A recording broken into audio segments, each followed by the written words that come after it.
Vamos a José Luis Espert. Hola José, un gusto, ¿cómo estás? Buen día. Hola, ¿qué tal, Pablo? Muy buen día. ¿Cómo estás vos? ¿Bien? Muy bien, muy bien. Bueno, feliz estreno en la Cámara, ¿eh?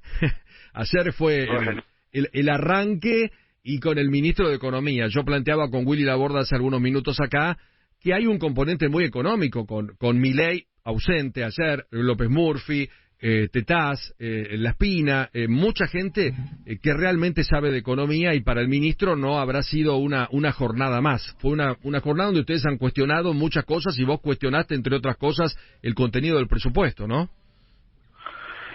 Sí, yo lo que planteé y voy a plantear en la Cámara cuando se discute el presupuesto es... Estamos en un rumbo de colisión del programa económico como consecuencia de que seguimos incurriendo en la misma enfermedad fiscal de la Argentina de siempre. Hace 60 años que Argentina tiene 60 años de déficit fiscal, o sea, no le hemos cerrado ni uno prácticamente, hubo uno solo, que fue con esta crisis en el 2003. Entonces, la efectividad nuestra es del 100% en tener un fisco, un Estado de un tamaño gigantesco, tan gigantesco que ni siquiera la montaña de impuestos que está arruinando la vida de la gente de laburo alcanza para pagarlo. Este gobierno nos está endeudando como consecuencia del déficit fiscal, no como consecuencia de un plato volador. La deuda es fruto del déficit fiscal, nos están endeudando a una velocidad mayor el anterior gobierno, que ya sabemos cómo terminó con una crisis de deuda también. Entonces, lo que llamé la atención es, señores, ¿dónde está registrado en el presupuesto el gravísimo problema que tenemos, que es un rumbo de colisión a ciertos problemas de deuda y de inflación también?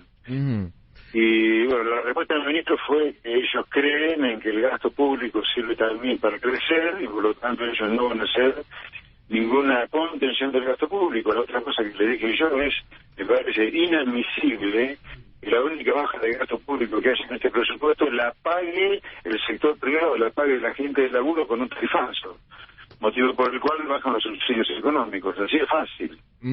Que la baja de gasto público la pague la gente de trabajo con un tarifazo. Y bueno, eso fue lo que le planteé, y mi absoluto rechazo al presupuesto, advirtiendo a todos los que estaban presentes en la Comisión de Presupuestos de ayer que no puede ser que nosotros, como representantes del pueblo, nos desentendamos de que la gente no llega a fin de mes, las empresas cierran, las empresas se van, los chicos se quieren ir del país, porque ven una Argentina inviable, y la ven inviable en parte como consecuencia de que el Estado nos arrasa con los impuestos, nos arrasa con las tasas de interés que genera, nos arrasa con la crisis que genera, parecemos completamente desconectados de la realidad.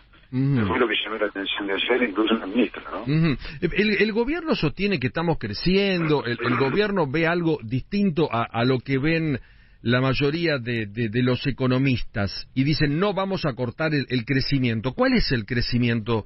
¿O existe o es una ilusión?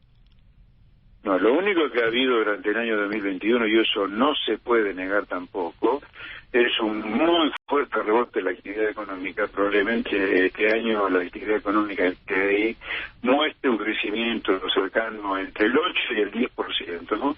Que va a significar recuperar gran parte de lo perdido durante el año pasado. Pero eso no es crecimiento, es un rebote del gato muerto, te diría. De la pandemia.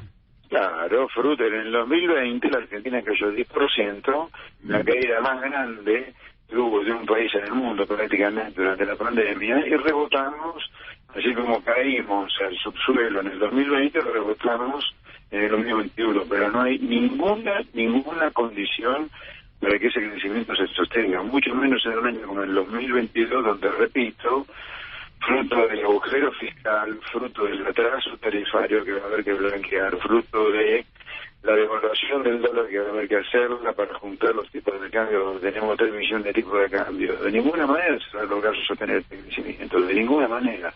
El ministro dice que sí, bueno, yo creo que vive en otro planeta, el ministro, directamente. Ahora, José Luis, ¿no sienten que en la discusión del presupuesto, incluso mismo uno como periodista, estamos hablando de algo que es un sinsentido? Porque después, al año siguiente, o sea, en este caso el 2022, el presidente, a través de DNUs, y no solo puede ser Alberto Fernández, sino todos los últimos presidentes, modifica los gastos, si algo iba para educación puede terminar yendo para energía o viceversa, y puede tener más gastos del inicialmente previsto, puede incluso poner más impuestos, como pasó también el año pasado. Es decir, toda esta discusión que están teniendo en el Congreso es totalmente inútil en cierta medida.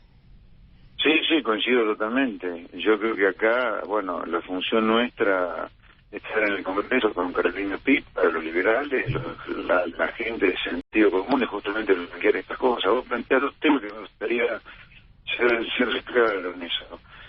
Esta estrategia de poner un crecimiento o un crecimiento de la inflación muy inferior a la que realmente va a ser, ¿qué hace? Permite que por efecto de la inflación la recaudación crezca mucho más de la que está en el presupuesto. Claro. Entonces el gobierno cuenta con un montón de miles y miles de millones de pesos, y como no está presupuestado, porque crece en fruto de la inflación, que es mayor al presupuesto, el gobierno no tiene por qué, en las condiciones institucionales lamentables de la Argentina, dar explicaciones en qué lo gasta. Entonces lo gasta en lo que se le canta, sin rendirle cuentas al pueblo, al Congreso, en qué se gasta. Esa es una primera cosa inadmisible, y algo que estamos pensando en nuestro bloque para que esto no sea así. La segunda cosa, que también es inadmisible, es esto de crear impuestos o sobre alícuotas por única vez que después se terminan quedando para siempre. Y en ese sentido es importante recordar un poco la historia. En el año 91, hace 30 años, se creó el impuesto a los bienes personales, que duraba hasta el año 99. Hace 20 años que tenemos ese impuesto. En el año 2001 se creó el impuesto al cheque, que era solo por la emergencia de la crisis de 2001. Hace 20 años que tenemos el impuesto al cheque. Y ahora este presupuesto insiste con algo que era supuestamente por única vez, que eran las sobretasas del impuesto a los bienes personales para los activos blancos, obviamente, que se encuentran en el exterior. Ahora esas sobretasas se han convertido en una cosa in eternum. Entonces, lo que a mí me parece inadmisible sobre este segundo punto es que acá se crean impuestos por única vez y después quedan para siempre. Para toda la vida. Tampoco, y encima tampoco les alcanza. Por Argentina o tiene crisis inflacionaria por emitir dinero, o tiene crisis de deuda como consecuencia que se endeuda. Y repito, este gobierno está endeudando al país a una velocidad del anterior y nos lleva a un rumbo de colisión. Conclusión, José Luis, lo que se está discutiendo ahora es pura zaraza, si querés, y después el año que viene el presidente termina haciendo cualquier cosa con el gasto. La de siempre, y esto es lamentable. Acá hay que empezar a decir la verdad. La inflación del año que viene va a ser piso 50% ahora de este año, no como pone el presupuesto 33%. Por lo tanto, la recaudación, si sigue el ritmo de inflación, va a volar comparada con la de este año, y el gobierno va a tener miles de millones de dólares, de pesos, sin necesidad de decirle a la gente en qué lo va a gastar. Y esto tiene que terminarse, no puede ser. José, la última, ¿qué verano nos espera? Que siempre es movidito, teniendo en cuenta que dependemos también que el campo entregue dólares para aumentar un poquito la caja. ¿Qué verano estás viendo? ¿Enero, febrero, lo inmediato? Y lo veo movidito, me parece que vamos a tener un verano movido, más allá de que el campo puede hacer con los dólares lo que se le canta, porque después de todo son los gringos que se ensucian las manos y no paran de laburar de sol a sol para generar la soja, el trigo y el maíz. Entonces yo creo que es un verano movido. Vamos a ver qué pasa. Otra cosa ridícula que tiene que ver con el verano y con la realidad. Eso de discutir en el Congreso, de acuerdo con el fondo, tiene que salir por ley. No existe ningún país del mundo. ¿Por qué no existe ningún país del mundo? Porque un programa con el fondo, y más el que trata de discutir Argentina, requiere infinidad de discusiones, de condicionalidades, de metas. Y eso no se puede discutir en el Congreso, es una atribución del Poder Ejecutivo. El Congreso discute el presupuesto que tiene que reflejar el acuerdo con el fondo, pero que el acuerdo con el fondo tenga que pasar por el Congreso es una cosa ridícula, no existe eso, no existe. Entonces, si el acuerdo con el fondo, el gobierno cierra un acuerdo con el fondo, lo aprueba el Estado del fondo, lo aprueba el directorio del fondo, va al Congreso y no lo aprueban. ¿Qué es lo que pasa? Claro. ¿Cómo sigue? El ministro no me pudo responder. Exacto. ¿Cómo sigue eso, no? Bueno, José, te mandamos un abrazo y feliz estreno como diputado. ¿Qué pasó con Milei? ¿Supiste algo? ¿Supiste algo de Milei que no fue? No,